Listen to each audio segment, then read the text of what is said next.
CCB.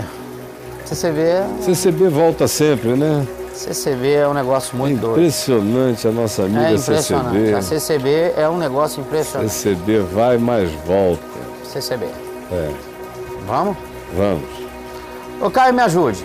Todo cara escreve CCB primeiro, CCB e tal, a primeira frase dele é Caio, me ajude. É, né? É, geralmente.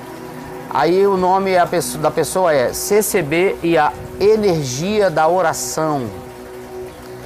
Caio, desde que eu e minha esposa saímos da CCB, tá? Nada em nossa vida tem dado certo. Inúmeros desencontros profissionais, dificuldades financeiras, aparecimento de doenças, reprovação em concurso público por apenas um ponto e muitas outras coisas. Braulio, essa pergunta tem a mesma resposta que eu dei a uma outra pergunta no dia de ontem. Mais ou menos a mesma coisa. A questão da prosperidade que se acaba quando a pessoa abandona a congregação. Isso, foi a mesma história de ontem. Uhum. E hoje eu já falei sobre isso aqui, quando eu falei da natureza. A natureza contra. Que é quando você entra num processo em que, de maneira culposa, você acha que você desagregou, você desconstruiu o seu mundo. O que é que significa? O que é que ele está falando? O que ele está dizendo é que ele ficou anos e anos e anos na CCB.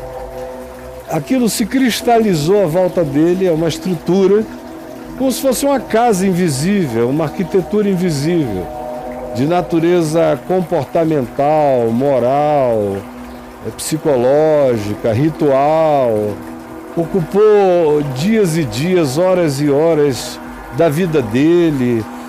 Se tornou um condicionamento na mente dele. Ele acordava e dizia, hoje é quarta, é dia de CCB, hoje é domingo tal, é hora de CCB, hoje tem mais isso, hoje tem visita na CCB. Durante anos a vida se CCBzou.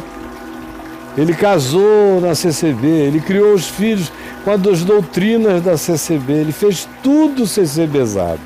CCBzou a vida dele? Aí, por alguma razão... Tá. Que eu não me lembro dele ter dito qual seja, por alguma razão, ou de decepção, ou de compreensão, ou de qualquer outra coisa, ele decidiu se retirar da CCB. Mas todas as funções CCBistas continuam rodando nele. As psico-CCBistas. Os downloads que ele fez de dezenas de aplicativos de CCB estão rodando dentro dele. Tudo aberto. Tudo dele. E ele não alimenta mais os programas. Ele parou de alimentar. Ele não visita mais esse perfil. Ele não faz mais nada. Ele não usa mais esse programa no cotidiano dele, mas o programa continua rodando dentro dele. Com cobranças diversas. Cobranças que geram culpas. Eu disse aqui, olha, eu sou o cara menos complicado nesse sentido que, sinceramente, eu já conheci, tendo tido a história que eu tive. Quando eu decidi que eu não podia mais ser pastor local, que eu não dava mais conta de um pastorado local, por várias razões, começar pela minha agenda, que não cabia mais um cuidado local, de toda aquela gestão de templo, de culto, de igreja, de comunidade, que é o que um pastor sério faz, para mim não dava mais. Isso foi em 1984, para você ver como faz tempo. Nossa, mano. Que eu cheguei à conclusão que não dava para mim. E eu estava muito doente e o médico me disse, ou o senhor tira isso e vive mais tempo, ou o senhor mantém tudo e morre em 5 anos. E eu tinha 27 anos. Que é isso, cara? É, sério, com filhos pequenos. Aí eu tirei o pastorado local, me dediquei às viagens, às pregações, às conferências, aos livros, a tudo mais que eu fiz a vida inteira. Aí, pois bem, mas eu me lembro do primeiro domingo que eu não fui à escola dominical como pastor. E da culpa que me deu. E a mãe dos meus filhos e as crianças foram, eles iam todo domingo. E eu estava tão cansado de passar a semana viajando, pregando, E eu pregava também aos domingos à noite, mesmo depois que deixei de ser pastor local, eu não deixei de pregar todo domingo à noite em diversos lugares em volta da minha casa e lá também, que eu digo em volta de casa, era na cidade do Rio ou em São Paulo, que naquele tempo você pegava uma ponte aérea rapidinho, pregava e voltava. E o último voo da ponte aérea era 11h20 da noite, dava para voltar e dormir em casa. Então eu fui muito pregar domingo à noite em São Paulo, como se eu tivesse ido à zona norte extrema do Rio. Era quase o mesmo tempo de viagem. Jogo rápido. Jogo rápido. Então, mas eu me lembro que o primeiro dia que eu não fui, num domingo de manhã, a culpa que me deu. E durante quase um ano, a família saía para a escola dominical 9 horas da manhã e eu ficava descansando. Pulava na piscina sozinho, no silêncio, lia um livro, pegava a minha Bíblia, fazia uma sauna, ficava ali no sol, mas com um latejamento culposo de não ter ido à escola dominical. Você veja, isso eu sabendo o que eu estava fazendo, sem ser por nenhum tipo de deserção, mas praticamente de obrigação de saúde. E ainda assim, essa coisa batia latejante. Imagina um cara... Esse aplicativo... religioso, que cresceu nisso, num lugar que toda a indução é para aquela subserviência meio apavorada, porque o Deus de Ananias e Safira pode te matar vivo no banco da igreja se tiver alguma mentira na tua alma. Essa coisa pesada que a CCBzice produz. Então, meu Deus, é natural. Aí ele vem com esse medo. O medo deflagra todos os processos ruins, como eu expliquei mais cedo hoje aqui. Todos. Cria vínculos, cria vasos comunicantes, cria enlaços, tipo enlaço quântico, provocado pela energia do medo. Um laço. E as coisas começam a acontecer em cadeia negativa contra a gente.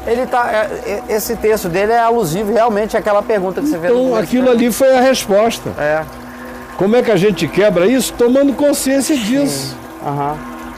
Tomando consciência, não, eu só estou tendo a resposta ao meu medo, ao meu pânico, à minha culpa. Enquanto ele se sentir culpado, essas coisas virão. É só quando ele souber que ele está culpado de culpa neurótica e não de culpa real, é só um sentimento de culpa e não é uma culpa real diante de Deus. Diante de Deus não tem culpa nenhuma. Agora, diante do que você desenvolveu como cultura neurótico-religiosa durante anos, deixar de frequentar todo aquele rito produz uma culpa neurótica que deflagra processos negativos. Porque tudo que o cara faz, ele já faz com a maldição do medo. Ele já se aproxima amaldiçoando a função. O resultado, inconscientemente, ele faz isso. O resultado é óbvio, né? É obviamente negativo. É negativo. Aí ele fala da família, porque a família deles continua lá. Né? Piora, né? Aí ele o fala estado assim, mental dele. Caio, o pessoal da CCB pragueja contra quem sai da igreja. Eu sei, não, isso aí é coisa velha, a gente sabe desde antes da fundação do mundo. Desde antes da fundação da CCB eu, até. Pelo menos, estou cansado de saber. A minha sogra diz que tem uma corrente de oração na igreja pedindo a Deus que faça uma obra e que voltemos para a igreja. Até a morte da minha esposa ela já pediu, caso ela não retorne. Pois é um negócio pavoroso. Olha a conversa Você da sai sogra. mais fácil de um culto de magia negra do que de algumas igrejas desse tipo. Pois é, cara. Na magia negra eles te dão liberdade e alforria com mais facilidade. Caio. Do que ficar fazendo oração para a mulher do filho morrer. Para a filha. Para a filha dela morrer?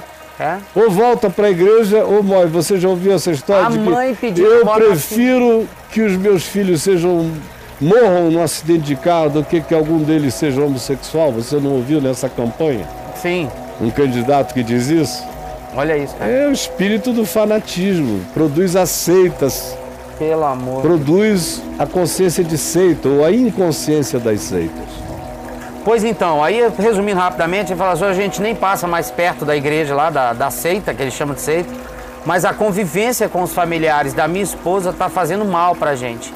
Caio, pode haver algo relacionando com a energia desse pessoal em relação a mim e a minha esposa e estar atrapalhando a vida da gente? Muito menos, não tem tanto a ver com a energia deles, tem a ver com o medo que vocês têm da energia deles.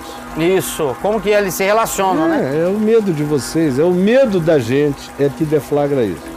O que o outro faz, morre no outro. Se eu não tiver medo de nada e andar em confiança pacificada, nada pega em mim nessa vida.